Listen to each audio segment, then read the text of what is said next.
झारखंड प्रदेश कांग्रेस प्रभारी गुलाम अहमद मीर लोकसभा चुनाव के बीच आज धनबाद पहुंचे।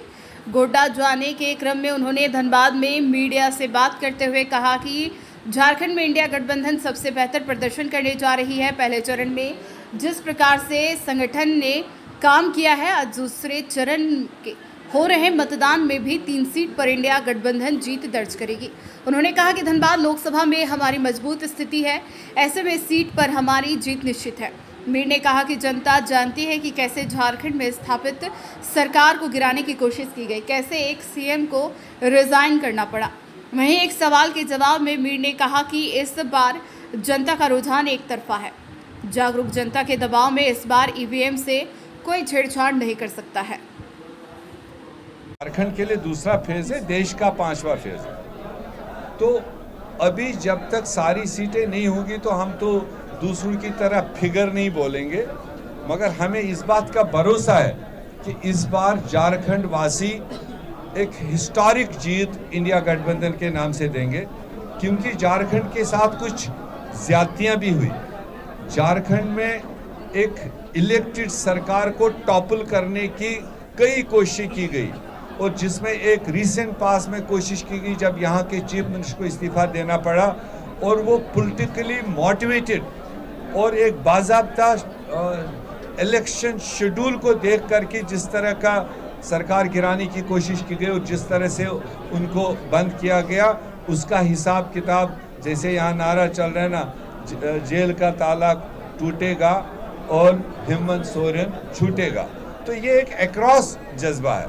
इसी तरह से जो झारखंड ट्राइबल्स के साथ में इनजस्टिस हुआ, यहाँ की कोलिशन सरकार ने सरना धर्म कोड के लिए बिल पास किया और वो गवर्नर के यहाँ से ही वापस कराई मोदी सरकार ने।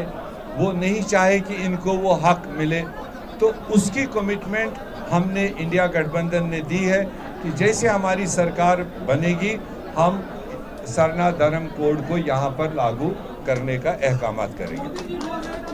देखिए, मुझे लगता है इस बार जनता के दबाव में वो ईवीएम को भी नहीं छेड़ सकता है, और दूसरी बात उसमें चूंकि सुप्रीम कोर्ट ने कॉग्निजेंस ली है, कुछ हिदायत जो उन्होंने दिए हम अभी तक चुनाव में देख रहे हैं कि तकरीबन सुप्रीम कोर्ट की उन हिदायत के मुताबिक फिलहाल चल रहा है। आजकल कोई जादूगर नहीं है कि जो उसमें ये कर सकता है। हाँ, लोगों का अगर 50-50 रहता तो उसमें गुंजाइश रहती। लोगों का फैसला एक तरफा है। आज भाजपा के खुद के लोग पोलिंग बूथ पर जाने के मतलब सिचुएशन में नहीं है, जनता के बीच में जाने के सिचुएशन में नहीं है। वो खुद फेल कर रहे हैं कि हमने 10 साल झूठ बोला, हमारे लीडरों ने झूठ बोला, तो इसलिए हमें लोगों की हीट फेस करनी पड़ती है। तो इसलिए ऐसे में जनता होशियार है, झारखंड की जनता होशियार है, पॉलिटिकली होशियार है। हमें पूरा भरोसा है जो ये फैसला देंगे वो सर्वप्रथम होगा।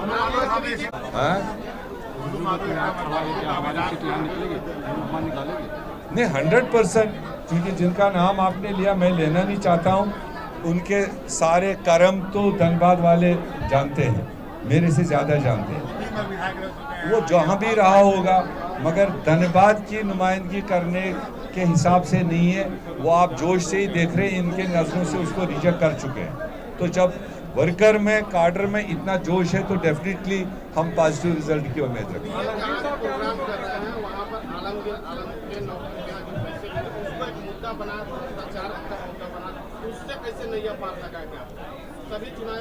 अजीत पवार का नाम सुना है आप लोगों ने? अजीत पवार का नाम सुना है? अगर सुना है तो बताइए। प्रधानमंत्री के जबान से 70,000 करोड़ का घोटाला। प्रधानमंत्री एक दिन पहले महाराष्ट्र में जाकर कहते हैं कि यहाँ सबसे बड़ा घोटालेबाज 70,000 करोड़ का घोटाला अजीत पवार ने किया। दूसरे दिन शाम को वो भारतीय जनता पार्टी का उप मुख्यमंत्री बनता है। पहले उसका जवाब दे, बस इतना ही जवाब है। दूसरी मैं रिसेंटली बता दूं,